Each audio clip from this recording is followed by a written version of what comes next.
जी बेटा, आवाज आ रही है?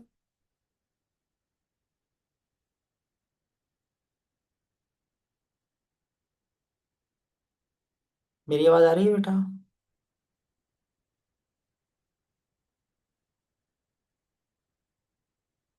जी सर, आ रही है आवाज। ओके। और स्क्रीन भी शेयर हो रही है? जी। ओके। अच्छा बेटा, हम बात कर रहे थे स्ट्रक्चर ऑफ डीएनए और उसकी कंपोजिशन। तो कंपोजिशन को अगर हम लें तो ये आपके सामने डायग्राम। जी। जी, यहाँ से। तो डीएनए, जैसा कि चैप्टर नंबर 2 में हमने पढ़ा था, double stranded double helical structure है।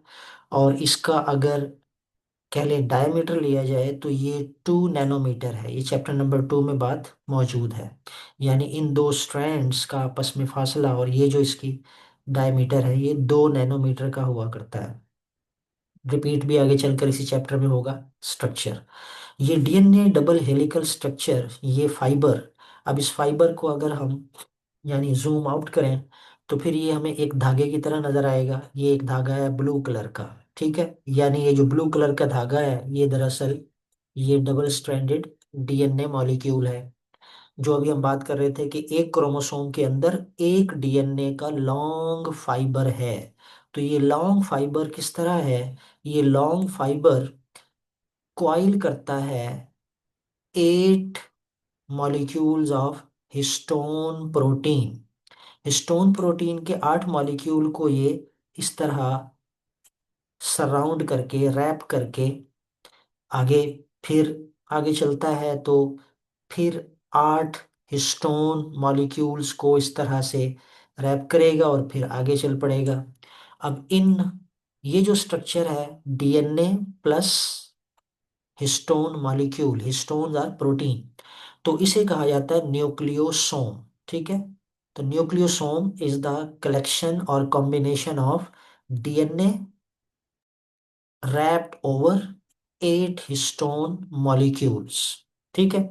तो न्यूक्लियोसोम, तो एक न्यूक्लियोसोम, दूसरा न्यूक्लियोसोम, तीसरा न्यूक्लियोसोम, और इस तरह ये डीएनए का long fibre in histone proteins के 8 8 मॉलिक्यूल को लपेटता चला जाता है। और इसकी जो शक्ल बनती है उसको कहा जाता है बीड्स ऑन ए स्ट्रिंग।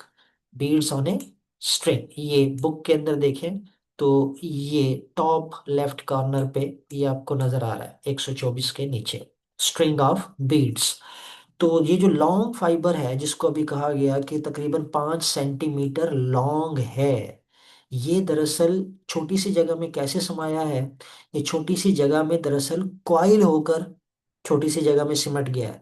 जिस तरह एक बड़ी सी रस्सी हो 50 मीटर की, लेकिन और घर हमारा हो वक्त कह लें कि 30 मीटर्स लॉन्ग, तो वो रस्सी आप लपेट के रखेंगे तो 50 मीटर की या 500 मीटर की रस्सी भी आप लपेट कर एक कोने में डाल देंगे। तो इसी तरह ये लॉन्ग 5 सेंटीमीटर लॉन्ग डीएनए का फाइबर एक छोटे से न्यूक्लियस के अंदर सिर्फ एक नहीं बहुत सारे इकट्ठे लपेट कर रखे गए हैं कॉइल करके। और इस कॉइलिंग कैसे हुई है? इस कॉइलिंग में पहला स्टेप है न्यूक्लियोसोम के डीएनए प्रोटीन के साथ एसोसिएट है। 60% प्रोटीन है क्रोमोसोम में और 40% डीएनए है, यानी प्रोटीन ज्यादा है। तो वो जो प्रोटीन है उनमें एक टाइप है हिस्टोन प्रोटीन। और इन हिस्टोन प्रोटीन के ऊपर जो चार्ज है वो पॉजिटिव चार्ज है। ज्यादातर प्रोटीन के ऊपर नेगेटिव चार्ज होता है सेल के अंदर, लेकिन ये जो प्रोटीन है हिस्टोन प्रोटीन इन पे पॉजिटिव चार्ज है। और पॉजिटिव चार्ज की वजह है इनमें पॉजिटिव चार्ज वाली अमाइनो एसिड यानी आर्जिनिन और लाइसिन की ज्यादा मिकदार हिस्टोन प्रोटीन को पॉजिटिवली चार्ज बनाते हैं। ये positive charge in histone protein को इस काबिल बनाता है कि डीएनए के साथ ये अटैच हो सके, क्योंकि डीएनए के ऊपर नेगेटिव चार्ज होता है। न्यूक्लिक एसिड, और एसिड आपको पता है वो नेगेटिव हाइड्रोजन आयन रिलीज करें तो उन पे नेगेटिव चार्ज होता है, ये आपने केमिस्ट्री में पढ़ा भी है। ठीक है। तो नेगेटिव चार्ज इस तरह इनको आपस में कह लें कि जोड़ने में मैग्नेटिक फॉर्म बनती है। That promote and guide the coiling of DNA. ठीक है। तो बहरहाल हम बात कर रहे थे कि ये हिस्टोन प्रोटीन के साथ मिलकर न्यूक्लियोसोम बना, और फिर न्यूक्लियोसोम, ये इस डायग्राम में भी हमने लास्ट में बात की, ये एक न्यूक्लियोसोम है, ये दूसरा न्यूक्लियोसोम है। फिर ये न्यूक्लियोसोम बहुत सारे इकट्ठे होते हैं फर्दर क्वाइलिंग, और फर्दर जब ये क्वाइल होते हैं तो ये तकरीबन 30 नैनोमीटर की इनकी विड्थ हो जाती है। ठीक है। डीएनए था 2 नैनोमीटर। फिर ये एक न्यूक्लियोसोम को अगर लिया जाए तो एक न्यूक्लियोसोम तकरीबन 10 या 11 नैनोमीटर का होता है। फिर ये कई न्यूक्लियोसोम इकट्ठे हों तो ये 30 नैनोमीटर पे जा पहुंचते हैं। और फिर ये 30 नैनोमीटर वाले फाइबर जब फर्दर कह लें कि मजीद कॉइल होता है तो फिर उसकी विड्थ जा पहुंचती है 300 नैनोमीटर। ये 300 नैनोमीटर इसलिए अहम है कि ये वो विड्थ है जो हमें नजर आती है चैप्टर 21 में। अगर आप पढ़ें तो वहां पे तस्करा किया है कि जब सेल डिवाइड होने लगता है तो उस वक्त क्रोमोसोम अपीयर होते हैं। और वो जो अपीयरेंस है, शुरू में हमें क्या अपीयर होती है, बड़े फाइन थ्रेड नजर आएंगे। तो वो जो फाइन थ्रेड शुरू में नजर आते हैं वो ये 300 नैनोमीटर वाले होते हैं। ठीक है। फिर ये मजीद कॉइल होते चले जाते हैं, तो ये कॉइल होते होते फाइनली ये 700 नैनोमीटर पे पहुंचकर इनकी कॉइलिंग या कंडेंसेशन कह लें वो मुकम्मल होती है। ठीक है। और ये जो 700 नैनोमीटर का डायामीटर है, ये दरअसल एक क्रोमेटिड की थिकनेस या मोटाई है। यानी ये जो एक क्रोमेटिड है, ठीक है, और दो क्रोमेटिड इकट्ठे करें तो टिपिकल मेटाफेज क्रोमोसोम तकरीबन 1400 नैनोमीटर थिक हमें नजर आता है। तो ये डिस्क्रिप्शन कुछ थोड़ी सी एडिशनल है समझने के लिए, तो इसको आप याद कर सकते हैं। अलबत्ता इसको वाजे तौर पे मैं कर दूं कि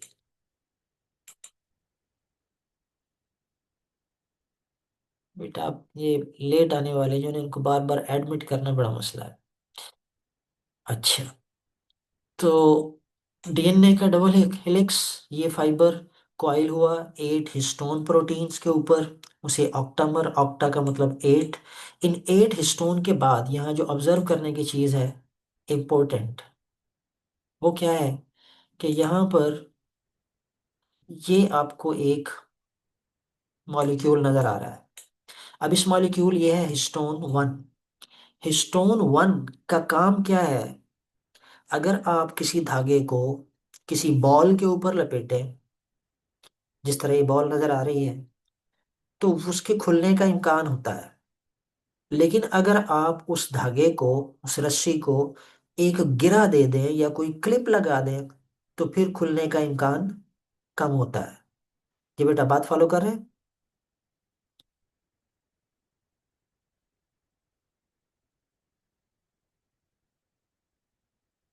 क्लास में खामोशी है। अच्छा चलें, मैं बात कंटिन्यू करता हूँ ताकि ये ना हो कि टाइम खत्म हो जाए और बात इस में भी पूरी ना हो। तो जिस तरह हम कह लें कि किसी रस्सी को लपेटने के बाद उसको गिरा देते हैं कि खुल ना जाए, बिल्कुल उसी तरह यहाँ पर ये हिस्टोन प्रोटीन जिसका नाम है हिस्टोन 1, H1, ये इस 2 दफा रैप होने वाले, इसको मैं अगर रेड से शो करूं कि ये सपोज फाइबर है डीएनए का, ये इसके गिर्द एक मर्तबा लिपटा, दूसरी मर्तबा लिपटा और फिर ये आगे चला गया। तो यहीं पर आप देख रहे हैं कि ये एक मौजूद है, एक हिस्टोन प्रोटीन। तो ये एक तरह से उसको क्लिप लगाया है नेचर ने कि ये खुल ना जाए। ठीक है। तो और फिर उसके बाद ये जो एक न्यूक्लियोसोम ये है, एक न्यूक्लियोसोम ये है, इन दोनों के दरमियान फासला ये बताया गया है तकरीबन 200 न्यूक्लियोटाइड।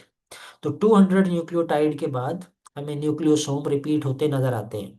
यानी यहाँ से लेके यहाँ तक का जो फासला है ये 200 न्यूक्लियोटाइड का है।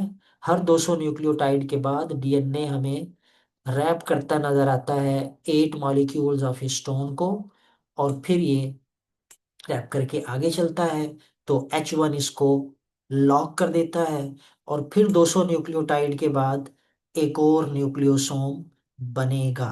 ठीक है, और फिर उसको एक H1 कह लेंगे लॉक करेगा, और ये इस तरह हर 200 न्यूक्लियोटाइड की लेंथ के बाद एक न्यूक्लियोसोम।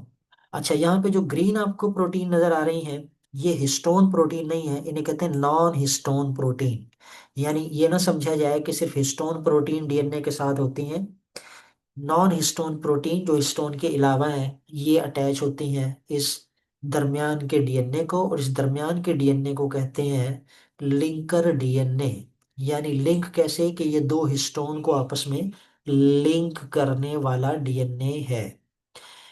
ये खैर डायग्राम है हिस्टोन की डिटेल थोड़ी सी, इसको फिलहाल हम स्किप कर रहे हैं क्योंकि बुक में ज़्यादा नहीं है।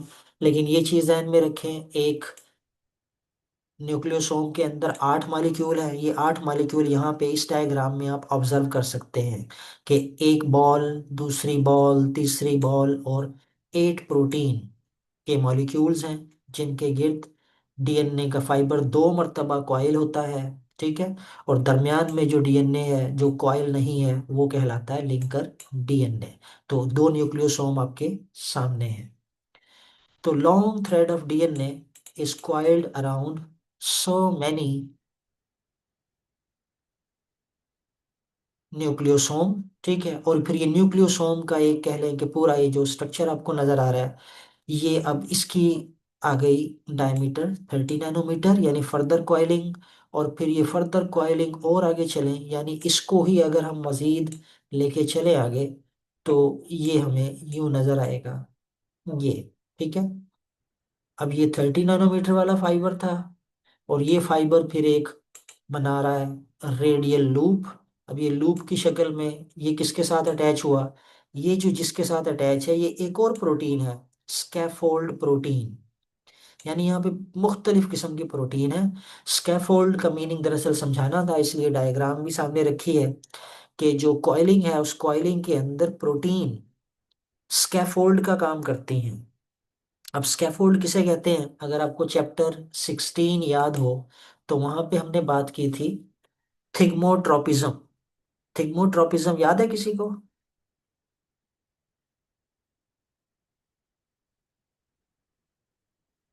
जी, चैप्टर 16 थिग्मोट्रोपिज्म।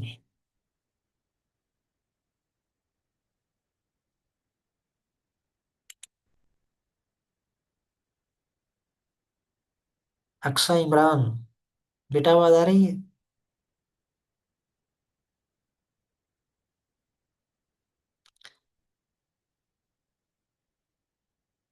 चलिए, सब खामोश है। चलिए, मैं ही बोलता हूँ।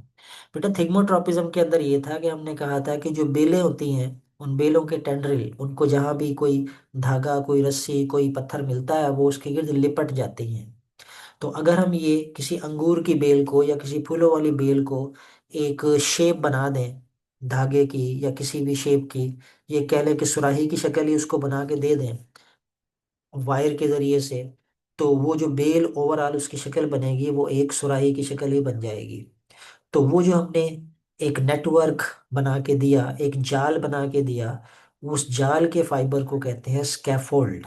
तो स्कैफोल्ड के गिर्द कॉइलिंग हुआ करती है। बहरहाल, तो डीएनए कॉइल होता है, और कॉइल होते होते बिल आखिर ये फाइनली ये इस तरह से मजीद, अब ये पूरे स्कैफोल्ड कवर मजीद टर्न कर गई, और 700 नैनोमीटर पे ये वो है जिसे हम कहते हैं कि क्रोमोसोम कंडेंस हमें नजर आता है। ठीक है, तो ये था इसकी कह लें कि डिस्क्रिप्शन। डीएनए फाइबर 2 नैनोमीटर, ये लिपटेगा तो तकरीबन 11 नैनोमीटर का न्यूक्लियोसोम बनेगा। फिर ये न्यूक्लियोसोम इकट्ठे होंगे तो 30 नैनोमीटर का फाइबर बनता है। फिर ये फाइबर मजीद लूप की शक्ल में, ये देख रहे हैं कि सेंट्रल प्रोटीन के साथ ये लूप्स ढेर सारी बन गई। तो ये 300 नैनोमीटर, ये वो कह लें कि विड्थ है जो डिवीजन के वक्त अपीयर होना शुरू होता है, डीएनए नजर आना शुरू, सॉरी, क्रोमोसोम नजर आना शुरू होते हैं। और फिर ये कॉइल होते होते इस लेवल पे आते हैं, और फाइनली मेटाफेज के अंदर हमें क्रोमोसोम ऐसे नजर आते हैं। अच्छा, इसी में फिर आगे बात हो रही है कि highly condensed portions of the chromatin are called heterochromatin वो क्रोमेटिन के पोर्शन जो बहुत ज्यादा कंडेंस हैं वो हेट्रोक्रोमेटिन कहलाते हैं, और वो जो बहुत ज्यादा कंडेंस नहीं है उन्हें यूक्रोमेटिन कहा जाता है। ये जो हेट्रोक्रोमेटिन है उसको यहाँ पे लिखा है कि डीएनए इज नेवर एक्सप्रेस्ड, इसका डीएनए एक्सप्रेस ही नहीं होता। ठीक है, तमाम का नहीं, सम ऑफ दीज, यानी हेट्रोक्रोमेटिन में कुछ डीएनए तो ऐसा है जो कभी एक्सप्रेस नहीं होता।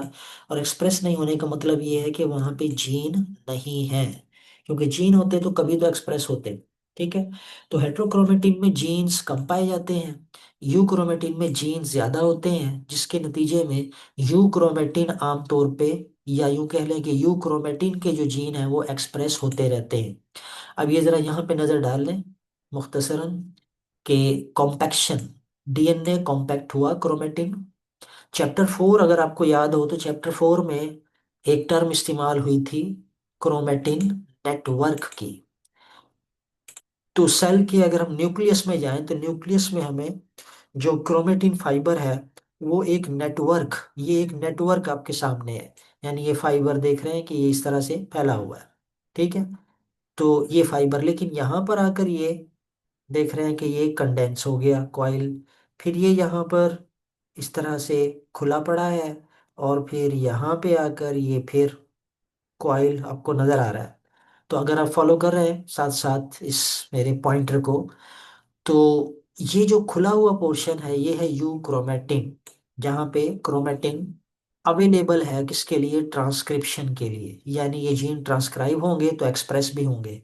लेकिन जहाँ पर ये कंडेंस हो गया है, बंद है, ठीक है, ये न्यूक्लियोलस के करीब, और इस तरह ये सेल में न्यूक्लियर मेम्ब्रेन है, न्यूक्लियर मेम्ब्रेन के नीचे ये वाला जो डीएनए है ये कंडेंस है, हाईली कंडेंस, ये है हेट्रोक्रोमेटिन।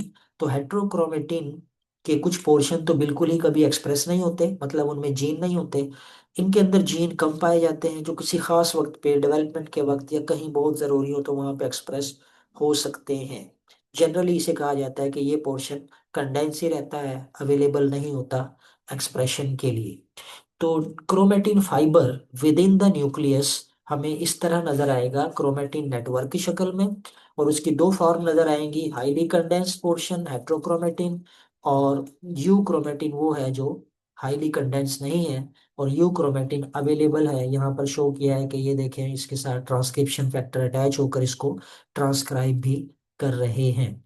तो ये हैं दो, हेट्रोक्रोमेटिन और यू क्रोमेटिन। तो यहाँ तक बात मुकम्मल हो गई। इससे आगे बेटा क्रोमोसोमल थ्योरी ऑफ इनहेरिटेंस, ये हम पिछले लेक्चर के अंदर यानी ऑनलाइन ही गालिबन हमने ये, जी ऑनलाइन ही हमने ये कवर किया था, ये टॉपिक हम कवर कर चुके हैं ऑलरेडी। ठीक है, थॉमस हंट मॉर्गन के एक्सपेरिमेंट, उसका प्रॉब्लम, उसकी रेशियो मैच नहीं करती थी, फिर उसने कह लें कि इस तरह से डिस्क्राइब किया, पहले क्रॉस को दूसरे क्रॉस को F2 जनरेशन में पूरा नहीं आया। तो ये दरअसल एक्सपेरिमेंट था जिससे कंफर्म हुआ कि क्रोमोसोम्स के ऊपर जीन होते हैं। और ये जो फाइनल बात कि Mendelian trait such as eye colour in Drosophila, यानी ड्रासोफिला का जो आई कलर है वो भी मेंडेलियन ट्रेट ही है, यानी उसी अंदाज से मूव कर रहा है। और assort independently because of chromosome do, क्योंकि क्रोमोसोम इंडिपेंडेंटली असॉर्ट होते हैं तो ऑटोमेटिकली उनके ऊपर पाए जाने वाले जीन भी इंडिपेंडेंटली असॉर्ट होते हैं, जो बात हम क्लास में भी बार बार डिस्कस कर चुके हैं। ये बेटा यहाँ तक कोई क्वेश्चन?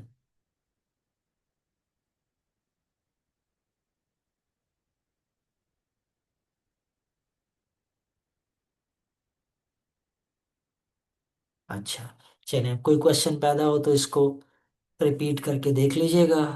ठीक है, अच्छा अब हम आगे, क्विकली ज़रा तवज्जो रखिएगा, दो टॉपिक हैं, मुख्तसर से हैं और बड़े सिंपल से हैं।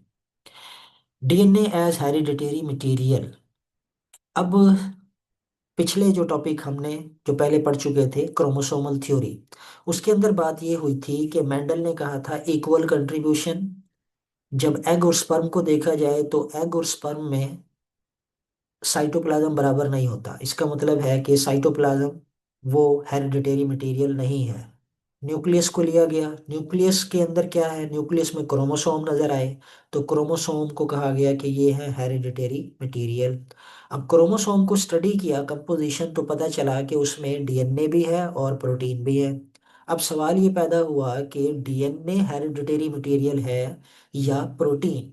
तो उसको कैसे कंफर्म हुआ? ये दो एक्सपेरिमेंट है यहाँ पर DNA as a hereditary material में, कि पहला जो सबूत मिला हेरिडिटरी नेचर ऑफ डीएनए का, कि डीएनए हेरिडिटरी मटेरियल है, प्रोटीन हेरिडिटरी मटेरियल नहीं होती। उसमें एक्सपेरिमेंट है फ्रेडरिक ग्रिफ्थ का। फ्रेडरिक ग्रिफ्थ ने बड़ी अनएक्सपेक्टेड ऑब्जर्वेशन की। किस दौरान? जब वो माइस के ऊपर स्टडी कर रहा था। और माइस के ऊपर वो कर क्या रहा था? उसने एक बैक्टीरिया, जिसको पहले न्यूमोकोकस कहते थे, नमोनिया काज करता था, अब इसका नाम है स्ट्रेप्टोकोकस। ठीक है, स्ट्रेप्टोकोकस नेम्योनी। ये बैक्टीरिया, इस बैक्टीरिया की एक स्ट्रेन, जिसको वायरुलेंट स्ट्रेन कहते हैं, वायरुलेंट कहते हैं जो खतरनाक हो, मौलिक हो, बीमारी करने वाली, एक वायरुलेंट स्ट्रेन को उसने इंजेक्ट किया चूहों में, माइस को, और माइस की डेथ हो गई। लेकिन जब उसने इसी बैक्टीरिया की एक म्यूटेंट स्ट्रेन को चूहों में दाखिल किया, ये जो म्यूटेंट स्ट्रेन थी, it lacked the virulent strain's polysaccharide coat. जो वायरुलेंट स्ट्रेन थी बैक्टीरिया की, उसके अंदर पॉलीसेकेराइड का कोट था बाहर। अब ये कोट हमने चैप्टर नंबर 6 में पढ़ा हुआ है बैक्टीरिया का। ठीक है, तो इसके अंदर कोट था जो वायरुलेंट थे, जिससे चूहे मर गए। लेकिन इस म्यूटेंट स्ट्रेन को, एस नेमोनी को, की की म्यूटेंट स्ट्रेन को जब इंजेक्ट किया चूहों में, तो कोई बीमारी जाहिर नहीं हुई। यानी वो ना तो बीमार हुए और ना ही मरे। अब जो फर्क नजर आया, उससे ये अज्यूम किया गया कि coat was apparently necessary for virulence. तो उसने ख्याल ये किया कि शायद जो मोहलिक साबित हुई वो चीज थी कोट का होना। यानी जो कोटेड स्ट्रेन थी स्ट्रेप्टोकोकस की, उससे तो डेथ हो गई, और वो जिसमें कोट नहीं था उससे डेथ नहीं हुई। तो इसका मतलब है कि कोट जो है वो टॉक्सिक है। ठीक है, यहां तक समझ गए बात? अब उसने डेजिग्नेट किया कि वो जो वायरुलेंट फॉर्म है उसे एस फॉर्म कहा। एस फॉर्म का मतलब जिसपे कोट है, और कोट के नतीजे में स्मूथ कॉलोनी बनती है। और जो म्यूटेंट फॉर्म थी, उस म्यूटेंट फॉर्म को उसने आर फॉर्म का नाम दिया, रफ। और ये रफ कॉलोनी बनती है क्योंकि इनके बाहर कोट मौजूद नहीं होता। अब जरा ये जो पैराग्राफ है इसको यहां से समझ लें। अच्छा, किया क्या गया, उसकी ऑब्जर्वेशन ये थी कि जो पैथोजेनिक फॉर्म है स्ट्रेन, जिसके अंदर कोट मौजूद है, ये बैक्टीरिया, ठीक है, इसको जब चूहों में दाखिल किया तो चूहे मारे गए। उसने नॉन पैथोजेनिक, जिसपे कोट मौजूद नहीं था, जिसे एस फॉर्म कहा, सॉरी आर फॉर्म का नाम दिया, रफ को। ठीक है, तो वो जब दाखिल किया चूहों के अंदर, तो उससे कोई बीमारी नहीं हुई, चूहे मरे नहीं, यानी ये जिंदा रहे और ये मर गए, माइस डाई। अच्छा, ये उसकी ऑब्जर्वेशन थी। अब उसने तजर्बा क्या किया, ये तय करने के लिए, यानी उसका ख्याल ये था कि यहाँ पर किलिंग की वजह, इस जगह पर, इस केस में चूहों के मरने की वजह दरअसल एस नमूने के ऊपर मौजूद कोट है। और इसके अंदर क्योंकि कोट नहीं है तो ये जिंदा बच गए। फिर उसने किया क्या? उसने किया ये कि ये जो वायरुलेंट फॉर्म थी, जिससे चूहे मर जाते थे, इसको गर्म किया, यानी हीट किल्ड। ठीक है, गर्म करके उसको किल कर दिया। अब किल करने पर बैक्टीरिया तो किल हो गए, लेकिन बाहर कोट मौजूद था। यानी उसका मकसद ये था कि अगर कोट से डिजीज पैदा होती है, डेथ होती है, तो कोट तो मौजूद है। उसने जब इसको चूहों में इंजेक्ट किया, तो चूहे फिर जिंदा रहे, उनकी डेथ नहीं हुई। हालांकि पहले डेथ हो गई थी। जो उसका ख्याल था कि कोट की वजह से तो कोट मौजूद है, लेकिन चूहे तो नहीं मरे। अच्छा, अब उसने क्या किया कि इस हीट किल्ड वाले बैक्टीरिया, जिससे डेथ नहीं होती, हम इसको क्रीम ले लें अगर, ठीक है। तो हीट किल्ड करके इंजेक्ट किया जाए तो चूहे जिंदा बच जाते हैं। और अगर वो स्ट्रेन डाली जाए जो कोड वैसे ही नहीं रखती, तो चूहे फिर भी जिंदा रह जाते हैं। उसने इन दोनों को, ये जो दोनों स्ट्रेन थी बैक्टीरिया की, ठीक है, बैक्टीरिया की दोनों स्ट्रेन जिनसे डेथ नहीं हो रही थी, इनको एक साथ चूहे के अंदर दाखिल किया, एक ही वक्त में चूहे की डेथ हो गई। अब ये एक नया केस था। यानी चूहे की डेथ क्यों हो गई, हालांकि अलग अलग दाखिल करते तो चूहे की डेथ नहीं हो रही थी, ठीक है। अब इसको आगे फाइंड आउट कर किया गया कि आखिर क्या चीज थी। तो इन चूहों का पोस्टमार्टम किया गया। पोस्टमार्टम पे बड़ा हैरतअंगेज नतीजा सामने आया। हैरतअंगेज नतीजा ये था कि इस चूहे में हमने जो वायरुलेंट फॉर्म थी कोट वाली, उसको किस शक्ल में दाखिल किया था, ये जरा बताएगा कोई।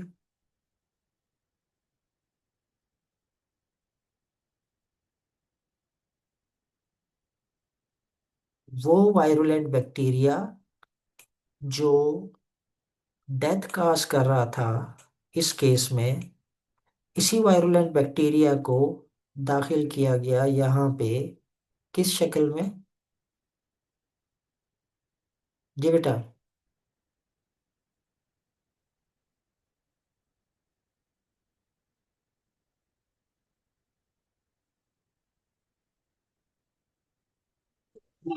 सर हीट करके हीट करके क्या हुआ उसके साथ, वो डेड था कि किल लाइव था। कर दिया बैक्टीरिया को। जी। डेड हो गया ना, मुर्दा हो गया, जी। ठीक है। यानी ये मुर्दा है, डेड है, ये जिंदा है, ठीक है। अब दो जी। तरह के बैक्टीरिया दाखिल किए, एक जिंदा एक मुर्दा। चूहे की मौत हो गई। इस चूहे का पोस्टमार्टम किया तो इसमें से जिंदा सलामत, जिसको डेड दाखिल किया था, वो बैक्टीरिया मिले। जी, क्या कहा मैंने, कौन से बैक्टीरिया इसमें पाए गए। जिनको किल किया था। वो जो मुर्दा डाले थे वो जिंदा कैसे हो गए, है ना हैरत अंगेज बात। अच्छा, अब जरा आगे सुने। दरअसल अब ये साइंस का असूल है कि जो मुर्दा है वो जिंदा नहीं हो सकता, ऐसे ही है ना, चैप्टर 4 में भी हमने बात की थी बायोजेनेसिस की, ठीक है, कि जिंदा से जिंदा पैदा होगा, सेल से सेल पैदा होता है, चैप्टर 4। तो यहाँ पर जिन्हें मुर्दा दाखिल किया था ये भी सेल है, बैक्टीरिया, ये जिंदा कैसे हो गए। तो यहाँ पे फिर कहा यह गया कि शायद कोई चीज ऐसी इन मुर्दा से निकलकर जिंदा बैक्टीरिया में गई, जिसके नतीजे में जिंदा बैक्टीरिया भी ट्रांसफॉर्म हो गए। ट्रांसफॉर्म का मतलब है चेंज ऑफ फॉर्म। इन दोनों में फर्क था कोट का, इन दोनों में कोट का फर्क था, यानी इसमें और इसमें। तो कहा यह गया कि मुर्दा बैक्टीरिया से कोई चीज निकलकर जिंदा बैक्टीरिया में गई, और ये जिंदा बैक्टीरिया तब्दील होकर उसकी शक्ल इख्तियार कर गए जिसको डेड शक्ल में दाखिल किया था, ठीक है। अब ये क्या चीज थी जिसने ट्रांसफॉर्म कर दिया नॉन वायरुलेंट रफ फॉर्म को स्मूथ के अंदर। उसे नाम दिया गया ट्रांसफॉर्मिंग प्रिंसिपल का, कि वो कौन सा मटेरियल था जो डेड से निकलकर लाइव में गया और उसको तब्दील कर दिया, ट्रांसफॉर्म कर दिया, उसे ट्रांसफॉर्मिंग प्रिंसिपल कहा गया। बेटा पूरे 10 साल तक एक्सपेरिमेंट चलते रहे। ये हमने तो 2-4 मिनट में पढ़ लेना है, लेकिन ये रिसर्च बड़ा टाइम लेती है और लेबोरियस होती है। और ये फिर एक्सपेरिमेंट, वो एक्सपेरिमेंट तो किसका था, वो एक्सपेरिमेंट था ग्रिफ्थ का। यहाँ पे फिर 3 साइंटिस्ट ने बाकायदा एक्सपेरिमेंट किए, एवरी, मैकलाइड और मैककार्टी। और इन्होंने बिल आखिर ये फाउंड किया कि DNA was the transforming principle. यानी ये उन्होंने साबित किया कि जो मुर्दा बैक्टीरिया दाखिल किए थे उनके जिस्म से डीएनए बाहर निकला, और जो लाइव जिंदा दाखिल किए थे उनमें दाखिल हुआ, और उनमें दाखिल होकर उस डीएनए ने जिंदा बैक्टीरिया को उस जैसा बना दिया जैसे मुर्दा बैक्टीरिया थे, यानी उनके ऊपर भी कोट आ गया। ठीक है। और ये उन्होंने किया कैसे, जिसको मैंने ब्लू कर दिया। तो उन्होंने किया ये कि ट्रांसफॉर्म, जो मटीरियल था उसके अंदर एंजाइम इस्तेमाल किए, प्रोटीन डाइजेस्टिंग इस्तेमाल किए, उसके अंदर आरएनए डाइजेस्टिंग एंजाइम इस्तेमाल किए, लेकिन ट्रांसफॉर्मेशन होती रही। लेकिन जब उन्होंने डीएनए डाइजेस्टिंग एंजाइम इस्तेमाल किए तो ट्रांसफॉर्मेशन नहीं हुई, यानी जिंदा बैक्टीरिया उस मुर्दा की शक्ल में कन्वर्ट नहीं हुए। तो इस तरह ये साबित हुआ कि डीएनए दरअसल इंफॉर्मेशन रखता है, जो मुर्दा बैक्टीरिया से निकलकर जिंदा बैक्टीरिया में गया और उसको ट्रांसफॉर्म कर दिया गया। तो इससे ये साबित हुआ कि क्रोमोसोम में डीएनए हेरिडिटरी मटेरियल है, प्रोटीन नहीं होती। और फाइनल इसका प्रूफ आगे का एक्सपेरिमेंट है, जो हर्शे और चेज ने किया बैक्टीरियोफेजिस के जरिए से। बैक्टीरियोफेज याद है चैप्टर नंबर 5 में, वायरस। बैक्टीरियोफेज आर वायरसेस, और बैक्टीरियोफेज दरअसल बैक्टीरिया के पैरासाइट होते हैं। ठीक है। अब यहां पर एक्सपेरिमेंट उन्होंने क्या किया, उन्होंने एक्सपेरिमेंट में किया ये कि जी, कि उन्होंने कुछ बैक्टीरियोफेजिस को, मसलन इस केस में बैक्टीरियोफेज के अंदर एक होता है प्रोटीन कोट, ये प्रोटीन कोट इसके गिर्द। ठीक है।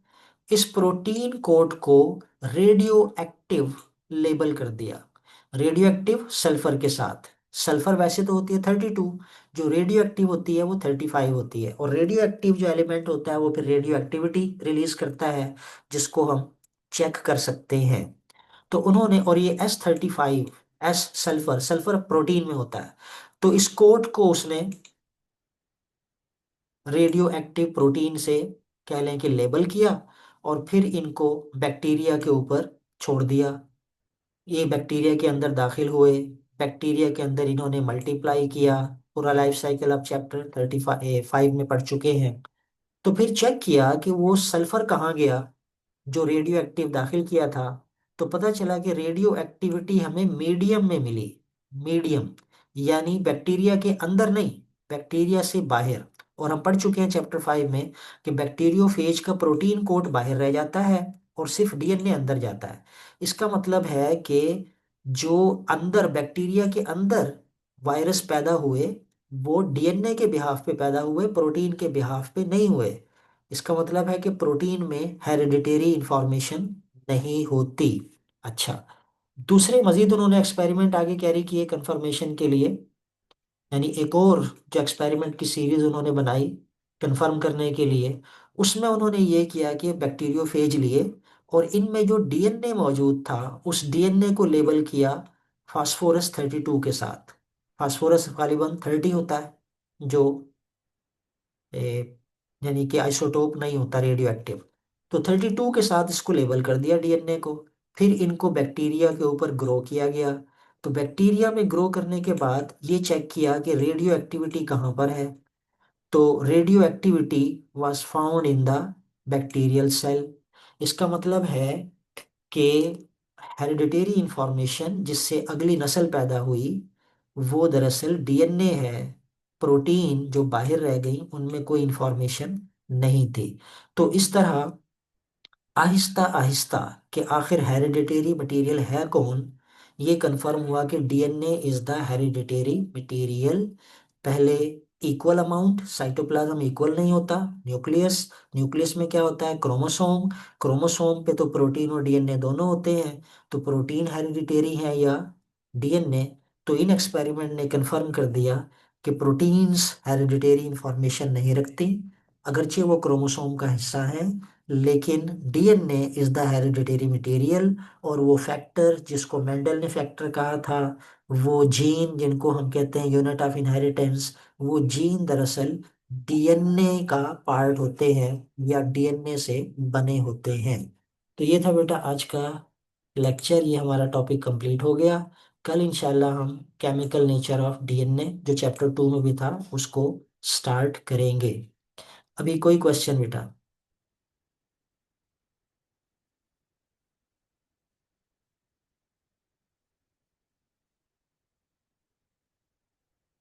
अच्छा, एक तो बेटा जो लेट यानी क्लास के आधे घंटे बाद 15 मिनट बाद ज्वाइन कर रहे होते हैं, कोई टेक्निकल प्रॉब्लम है वो अपनी जगह पे, लेकिन सभी को टेक्निकल प्रॉब्लम हो ऐसा नहीं लगता। तो एक तो कोशिश करें स्टार्ट में ज्वाइन करें, ठीक है, क्योंकि बाद में बार बार उनको एडमिट करते हुए रुकावट आती है, उसी तरह जिस तरह क्लास में आपके बोलने से प्रॉब्लम आती है, इस तरह बार बार आने से भी प्रॉब्लम आती है। दूसरा, आपको शेयर कर दिया गया है सिलेबस टेस्ट का, चैप्टर नंबर 16, 17, 24 और 21। इनमें से 21 आपने पहले दिया हुआ है, 17 भी पहले दिया हुआ है, 16 भी इवन दिया हुआ है, सारे ही दिए हुए हैं। लेकिन वो पिछले टेस्ट में नहीं थे, इस टेस्ट में शामिल किए हैं ताकि तैयारी आपकी फिर दोबारा बेहतर से बेहतर हो सके। क्वेश्चंस मैंने कुछ स्टूडेंट के जिम्मे लगाए थे, उनमें से तकरीबन 3 के आ गए हैं, और चौथा भी उम्मीद है आ जाएगा।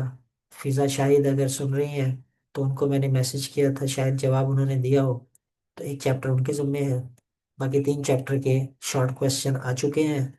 मैं इंशाल्लाह कल वो शॉर्ट क्वेश्चन और लॉन्ग क्वेश्चन आपको ग्रुप्स में शेयर कर दूंगा, ठीक है। उनको डेली बेसिस पे आपने तैयार करना है। ऑनलाइन राब्ता मौजूद है, कुछ पूछना चाहें उस हवाले से तो आप ऑनलाइन डायरेक्ट भी पूछ सकते हैं, वरना फिर कह लें कि व्हाट्सएप पे आप टेक्स्ट भी कर सकते हैं। ठीक है बेटा, टाइम ख़त्म हो रहा है। अल्लाह हाफिज़।